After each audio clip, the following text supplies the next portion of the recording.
Utiliser le micro.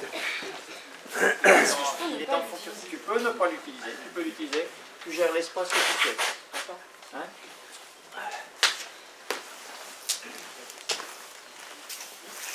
Alors Nadia, on t'écoute. Je peux me lancer. Je vais là maintenant. D'accord. Pardon, excusez-moi. C'est à toi. C'est à toi. Jean Rostand et ses airs de grand-père s'apparentent à ceux d'Einstein. Et sa moustache rappelle celle de mon propre grand-père. Il porte une veste en velours et tourne son pouce et son index un objet géométrique. Entre son pouce et son index, pardon. Son regard malicieux semble me solliciter. Je le regarde de la manière dont il regarde la science, avec curiosité et réflexion.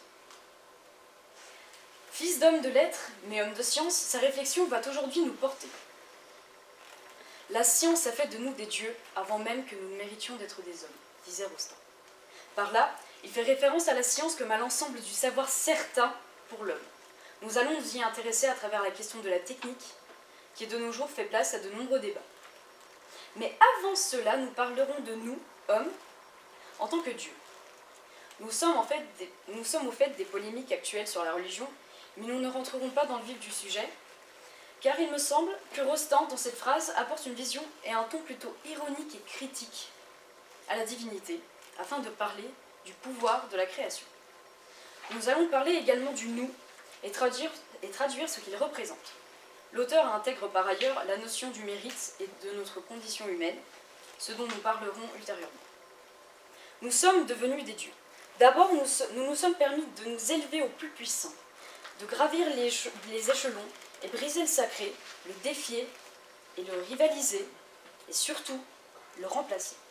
Nous nous sommes devenus des dieux, et Dieu a descendu alors les échelons que nous nous sommes permis de monter. Mais cela nous donne-t-il le droit de défier ce que nous craignons le plus? Dieu est restreint, l'humain le dépasse, l'élève surpasse le maître. Karl Marx disait « C'est l'homme qui fait la religion, ce n'est pas la religion qui fait l'homme. » Cela sous-entend que l'humain est au sommet de la chaîne. Nous sommes nos propres dieux, et nous avons dépassé la divinité. Mais si Dieu nous a créés, il est Dieu par cette création. Plus exactement, ce pouvoir de création réfère à la technique et le contrôle de la nature. Ainsi, ne sont-ils pas la traduction de ce pouvoir divin? Alors, notre nouvelle nature de Dieu est une nature usurpée, volée si on en croit Platon dans son Protagoras. Prométhée vole la technique aux dieux et l'offre aux humains. Et par ce fait, l'humain créé par la technique se dote de cette dernière pour lui-même créer et devenir, quant à ce pouvoir divin, un dieu. Ainsi, du point de vue de l'homme, la divinité se caractérise avant tout par ce pouvoir créateur et par l'antécédence sur les lois physiques de la nature. Ce contrôle nous donne un pouvoir, une toute-puissance. Ce contrôle est le feu brûlant de la technique, l'étincelle de nos idées, la lumière de nos inventions et l'essence de notre génie. Quel nom donner à un feu si sacré? La science, le savoir. La science a fait de nous des dieux. En tant qu'êtres d'intelligence et non de pulsion, nous avons une capacité à nous adapter, réfléchir moralement et personnellement. Nous possédons une ou plusieurs cultures qui font de nous des hommes, car comme le dirait Erasme, on ne naît pas humain, on le devient. Ces cultures font de nous ce que nous sommes, et tout cela par la simple utilisation de la technique. Technique qui nous apporte la capacité de produire, de modifier, et par cela nous confère le contrôle presque absolu, partant de la vie, traversant par le développement, pour en finir avec la mort. La science nous a fait tout puissants. Elle nous a ouvert les portes de la réflexion et de la culture, car par le savoir et la culture, nous avons appris à exploiter nos capacités d'intelligence. En ce sens, nous sommes des dieux. Dieu, par le contrôle presque exhaustif de nous-mêmes et de notre environnement. Ce contrôle atteint plusieurs degrés et englobe plusieurs sujets. Tout d'abord, on peut penser au contrôle des espèces animales et végétales. En effet, nous possédons un monopole absolu, non discutable, sur la faune et la flore. Nous pouvons de nos jours décider de l'évolution et de toute la biologie de ces derniers. Prenons l'exemple des OGM, ou encore des transmissions de gènes d'une espèce à une autre. Cela produit de nouvelles races de chiens, chevaux, chats, ou même des lapins fluorescents, ou des tomates beaucoup plus parfaites. Et tout cela est le fait de l'intervention volontaire de l'homme afin de répondre à toute fin utile d'Homo sapiens.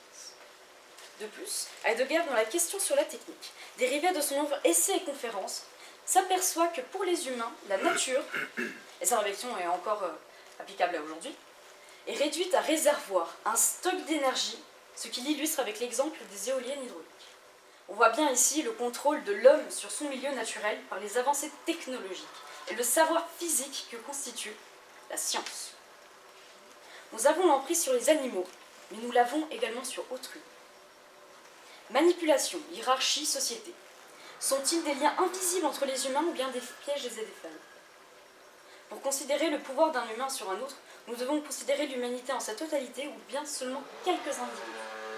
Si nous ne considérons que quelques personnes au pouvoir, cela laisse apparaître une hiérarchisation de notre société. La hiérarchie est comme une élitisation, néologisme que j'ai créé pour mieux exprimer mon idée. Cette élitisation se retrouve déjà dans la Grèce antique, avec Zeus qui est dieu des dieux. Par cette suprématie, j'entends que si nous sommes tous dieux par la technique, nous sommes quand bien même sous contrôle de supérieurs, d'où la hiérarchisation. En faisant un grand écart et un grand pas dans le temps, j'irai jusqu'à Marx. Pour éclaircir mon idée, parlons de la dichotomie prolétaire-capitaliste. D'après les écrits de Marx, le capitalisme repose sur la domination économique du capital sur le salariat, par le salaire et la plus-value. Ce système privilégierait ceux qui possèdent un capital et qui, de cette manière, peuvent contrôler les travailleurs. Perçu de cette manière, le capitalisme repose sur une inégalité. Une minorité contrôle la majorité. Il se fait écraser. Par ailleurs, Hobbes, dans le Léviathan, présuppose qu'il n'y a pas d'ordre social préétabli dans la nature humaine. La nature humaine reprend la situation humaine sans que la culture l'influe. De cette manière, la hiérarchisation apparaît avec la culture et la science et crée conflit. Si certains sont privilégiés, nous sommes alors inégaux, et donc nous ne sommes pas tous des dieux, car nous nous faisons parfois même exploiter, comme à l'époque esclavagiste. De plus, Nietzsche, dans La volonté de puissance, affirme que l'homme cherche davantage la puissance que le bonheur. L'homme est alors bête fauve. Il cherche à faire un élevage d'autres hommes, alors qu'il vient tout juste d'apprendre à élever un bétail. Et encore, cela reste très discutable si nous donnons raison aux végétariens et véganes, lesquels critiquent cette exploitation de l'animal par l'homme. En outre, la technique, bien qu'elle soit privilégiée chez certains, reste accessible à tous. C'est un pouvoir qui nous est commun.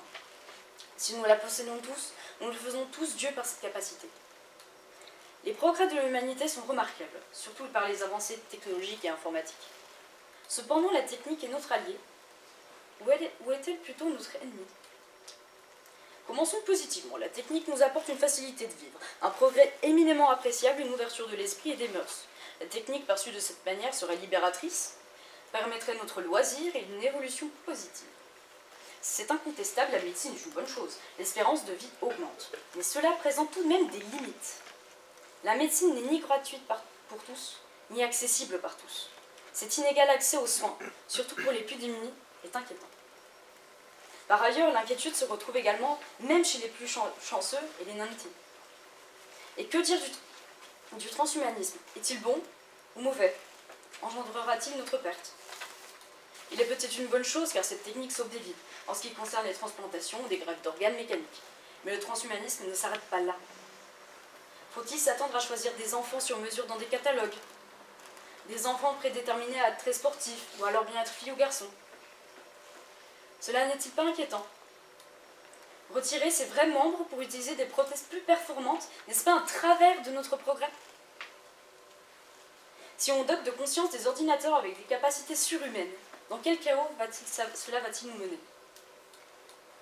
Abandonner la nature humaine pour devenir cyborg, atteindre un stade de machine, est-ce que nous voulons devenir? Dieu créa l'homme qui le détrôna. Nos machines vont-elles nous remplacer, nous, jeunes dieux? Notre technologie nous trahit, nous en devenons dépendants. Comme l'illustre Ivan Illich dans Énergie et équité, nous sommes sous contrôle de notre technologie. Il prend l'exemple de l'automobile.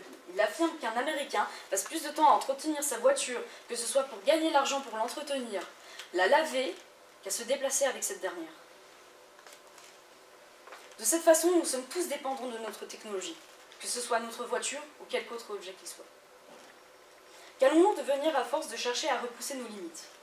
Nos propres inventions nous sont nuisibles. La pollution à cause de nos technologies plus sophistiquées, par exemple, cela n'est-il pas en train de nous détruire? Nous détruisons notre habitat, la technique au détriment de la nature de laquelle on puise la technique. Cercle vicieux, apocalypse. Comme Jean Rostand, je demande tout haut à toute l'humanité entière, méritons-nous d'être des hommes? Méritons-nous de nous dire être suprêmes alors que nous sommes mauvais? Alors que nous détruisons nos congénères car ils sont différents? Car ils n'ont pas la même culture ou religion? Pourquoi les guerres de religion? La transphobie, homophobie, le racisme? Pourquoi l'harcèlement, le machisme, l'inégalité? Faute de l'ethnocentrisme, de l'égoïsme, je dirais. Nous sommes des dieux de la technique, mais nous sommes surtout de mauvais humains, des barbares à nous-mêmes et pour nous-mêmes si nous n'y prenons pas garde. Des homunculi qui se prennent pour des dieux et croient se hausser à la hauteur des cieux. Oui, j'ose la voix à l'instant. Vous vous sentez agressé en m'écoutant? Ben moi, je me sens agressée par la société m'emprisonnant.